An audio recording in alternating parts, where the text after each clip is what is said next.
রাজপথে নেমেছি, কতজন মারবেন? দাবি আদায় না হওয়া বন্ধ আমরা রাস্তা ছাড়বো না, এই রাজপথ ছাড়বো না। কত মায়ের বুক খালি করবেন? আজকে সমস্ত মায়ের সন্তানরা রাস্তায় নেমেছে, আরো নামবে, কেউ বসে থাকবে না। এই দাবি আদায় না হওয়া বন্ধ আমরা রাস্তা ছাড়বো না। কতজন মারবেন? মারেন। আপনার বুলেট ফাঁকা হয়ে যাবে, আপনার বন্দুকের যত বুলেট আছে শেষ হয়ে যাবে, এই ছাত্ররা শেষ হবে না। ছাত্র আন্দোলন কখনো দামায় রাখতে পারে নাই, এখনো দামায় রাখতে পারবে না ইনশাল্লাহ। আমরা রাস্তায় আছি, রাস্তায় থাকবো, দেখি আপনার বুলেট কতটা বুক যাত্রা করতে পারে, কত রক্ত ঝরাতে পারে ইনশাল্লাহ। উনি আমাদেরকে বলে যে আমরা আপনাদের ছাত্রদের পক্ষে আছি, কিন্তু পিছন দিয়ে তাদের পেটুয়া বাহিনীদেরকে লেগে দেয় যে আমাদেরকে মারার জন্য। আজকে কুমিল্লাতে গণহারে গুলি করছে, এটার মানে কি? এটার মানে কি ভাই? এটার কোনো মানে হতে পারে না। উনি যদি একদম সাইকো সমস্যা না থাকতো না, তাহলে উনি সব কাজ করতো না। উনি একজন মানুষ, উনি মানুষের কষ্ট বোঝা দরকার। আমি একজন মানুষ, আমি বুঝি। একটা পুলিশ ভাইকে যখন মারতেছিল, তখন আমার মতো 10 জন ব্যক্তিকে তার উদ্ধার করছে। ভাই মাইরু না, সে আমাদের ভাই। কিন্তু পুলিশ ভাইদেরকে বলবো, ভাই আপনি যখন মারেন আপনার সন্তানের কথা মনে করেন, আপনার আপনার ভাইয়ের কথা মনে করেন। আপনারা তো ভাইয়ের কথা মনে করেন না, আপনারা তো নিজেদেরকে অনেক কিছু মনে করেন। ভাই দিন শেষে একটা কথা বলবো, আমরা সবাই মানুষ, মানুষের জায়গা থেকে আসেন, মানবতার জায়গা থেকে আসেন। আমরা কে মুসলমান, কে হিন্দু, কে খ্রিস্টান, এখন আমরা সেটা দেখি না। আমরা দেখি আমাদের মাকে বাঁচাতে হবে। এই বাংলাদেশ আমাদের সবার মা, মাতৃভূমি, এখানে জন্ম নিয়েছে, থাকতে হবে। আমাকে গত কয়েকদিন আগেও বলেছিল ঘর থেকে যে বিদেশ চলে যা, এই বাংলাদেশে থেকে কিছু করতে পারবি না। আমি বলছি যে না, দেশে থাকবো, কিছু করবো, ইনশাল্লাহ করতেছি। কিন্তু এই করার ভিতরে যখন আমাদেরকে এইভাবে মারতেছে, এটা একটা বিহিত করতেই হবে ওনাকে।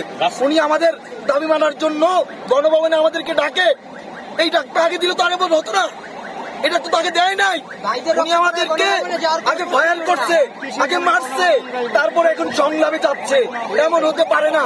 প্রথম আলোর প্রতিবেদন 1700 মানুষকে মারছে, 1700।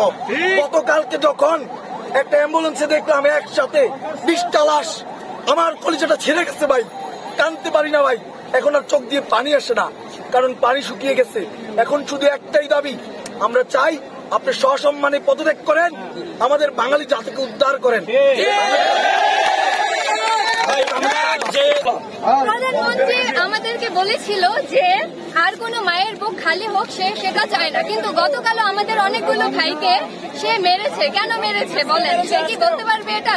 আজকেও হ্যাঁ মেরেছে। ইন্ডিয়ান র আর্মি কিভাবে আসে বাংলাদেশের মধ্যে? সিলেটে ইন্ডিয়ান র আর্মি কিভাবে আসে? আমি আসবো না, হ্যাঁ সামনে আসবো না। এই স্বাধীন সার্বভৌমত্ব দেশ, এখানে সিলেটের মধ্যে কিভাবে ওরা আসে, কিভাবে আইসা সাধারণ জনগণের মধ্যে ওরা কিভাবে ফায়ার করতে পারে?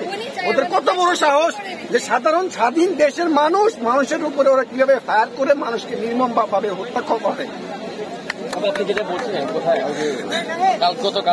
হ্যাঁ, উনি তো বলছে যে সে নাকি আর কোনো মায়ের বুক খালি হোক সেটা চায় না। কিন্তু সে বারবার এটা বলার পরও আমাদের সবাইকে অ্যাটাক করছে, আমাদের স্টুডেন্ট ভাইদেরকে, এবং যারা নাকি হচ্ছে রিক্সা চালক তাদেরকেও সে গুলি করে মানে মেরে ফেলে। আচ্ছা, আজকে এই আন্দোলনে শিক্ষার্থীরা আছেন না তাদের সাথে?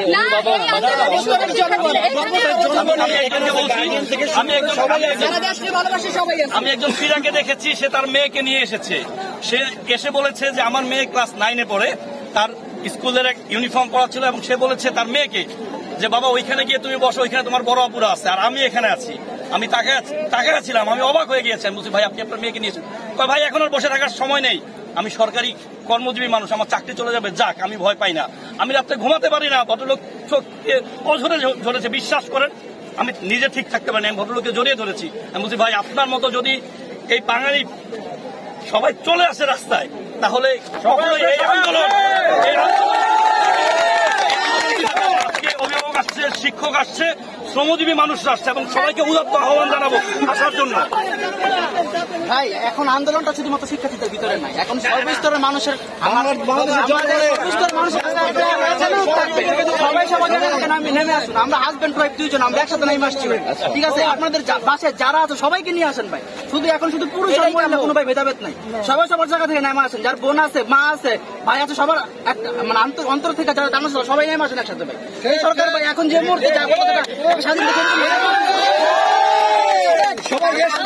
স্বৈরাচার সরকার আমরা রাখবো না, এটা হচ্ছে জনগণের মৌলিক অধিকার ভোট দেওয়া, কিন্তু আমরা দিতে পারি না।